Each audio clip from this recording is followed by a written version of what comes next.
Chapter 1. The Music Theory. Why do we need to study music theory? Music theory is an attempt to explain music and give a visual and verbal representation. It can be very difficult to document and recreate music and communicate with other musicians without it.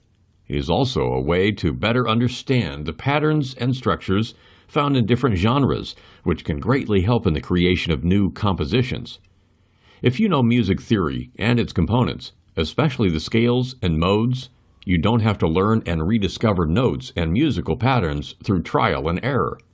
With enough practice, you'll be able to learn and play any piece and song much faster. You'll also be able to recognize patterns on your sheet music instead of playing it note per note, symbol by symbol. So set aside those tabs and be ready to be called a full-fledged musician and bassist. Basic elements of music. Let's start with the components of music or music theory. As a musician, you really need to know these before we go to the next lesson. Understanding these will also help you communicate better with other musicians. Rhythm. This is the patterned movement of a beat. It also sets the pace to where chords, notes, and other sounds begin and end. It's all about the music's duration. Elements of rhythm. Beat. Tapping and clapping along with the song is considered a beat. A beat is a rhythmic pattern or pulse used in music. Oftentimes it is recognizable and repetitive and is reinforced by percussion instruments. Meter. This refers to the beat count of the music. Time signatures will help you identify how many beats per measure and will also help you divide the beat counts. Example, 4/4 means 4 counts in a measure. 1, 2, 3, 4, 1, 2, 3, 4, and so on. Tempo. This is measured as beats per minute, or BPM.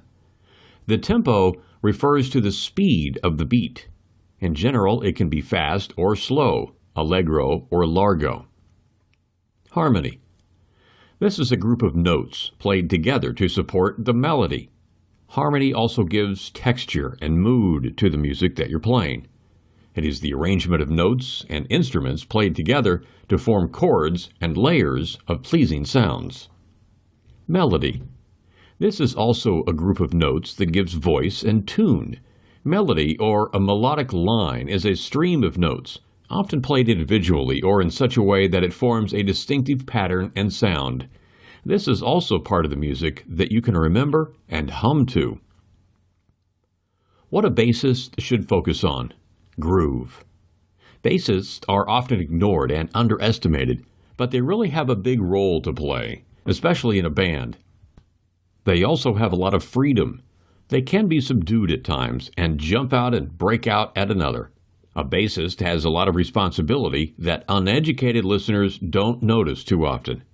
Maintaining the beat of a song and reinforcing the correct timing or tempo is one of the important roles as a bassist. One can even say that the bass is the bridge linking percussion instruments, such as the drums, to lead or melody-carrying instruments, such as the guitar. That is why practicing using a drum machine or metronome is very important, essential even. This will help you practice how to keep steady beats and tempos. Knowing how the song goes and always keeping the groove. If you know arpeggios, scales, and modes, then it will be easier for you to create groovy and catchy bass lines, which is a great addition to any song that you're playing. This will also require you to practice a lot using a drum machine or metronome.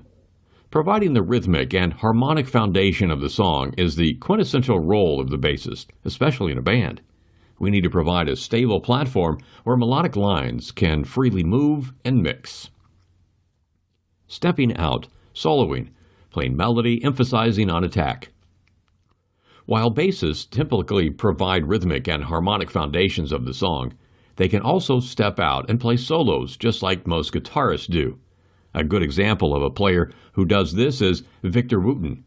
He can even play the bass as a solo instrument without a band because he can make the bass sing and produce a variety of tonal qualities using different techniques such as harmonics, tapping, popping, and slapping.